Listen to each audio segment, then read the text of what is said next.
Rosy friends, it's Julie, and today I'm just going to talk really briefly about a product that I declared as one of my favorites in the latest issue of my magazine.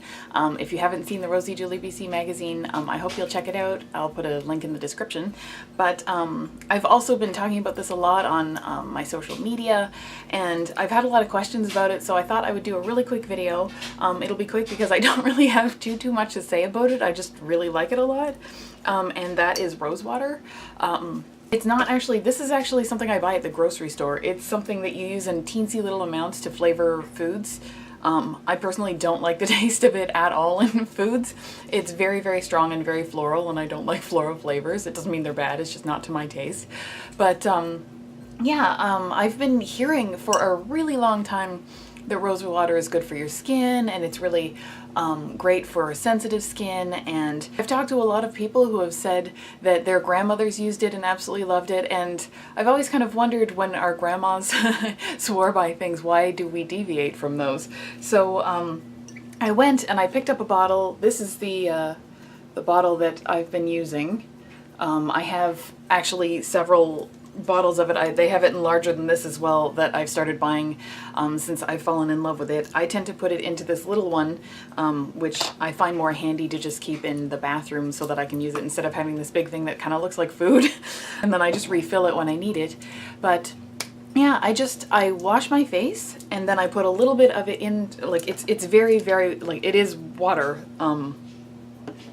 Actually, I'll tell you, it's basically distilled rose water is the only ingredient, so that's all that it is. It's very watery, like water. And I put a little bit in my palm after I've washed my face, and I rub my hands together, and then I just go like this and sort of make sure that I cover the whole area of my face with the rose water. It smells like roses. If you've ever had a bouquet of roses, it smells like that. It doesn't smell like artificial rose scent, so if you have rose scented soap, that's not what it smells like. It smells like rose petals, which I find completely pretty. I love it a lot. So I just kind of spread it over my face with my hands. I know some people mist it and things like that. I just don't happen to do that because I broke the little misting bottle that I had in my travel kit. I have this one. So I just put it in my hands, rub it over my face. I find it super cooling.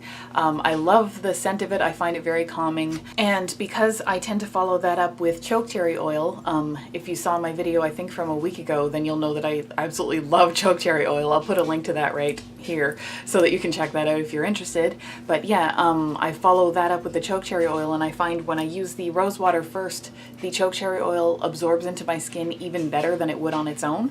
I think it basically gives the same sort of idea as, you know, how they always recommend that you moisturize your skin while it's still damp after cleansing. Well, it's still damp if you put rose water on it, so I guess it just helps it to absorb into the skin. I just find that it's extremely soothing to my skin. I find it a very pleasant experience, and I think this bottle was just over $2 and the Canadian, and the bigger bottle of it is, I think, $2.99 or $3.50 or something. It's unbelievably cheap, especially considering how long it lasts. And I've actually found that it's not just my skin type that seems to like it. I told my best friend about it, and she has adult acne prone skin. Her skin is very oily, where mine is very dry, and she absolutely loves it and uses it on a daily basis.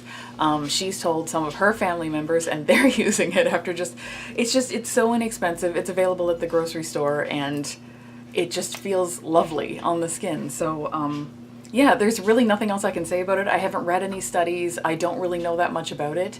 I just gave it a try because I'd heard about it for such a long time, and you know how I just absolutely love testing things on my skin, so that's exactly what I did. But yeah, so I hope this was interesting. I hope this was something that you'll be able to use. If you did like this video, I hope you will give it a thumbs up, and if you want to see more videos like this one, I hope you'll subscribe to my channel because I make new videos every Sunday and Thursday. And other than that, I will see you next time.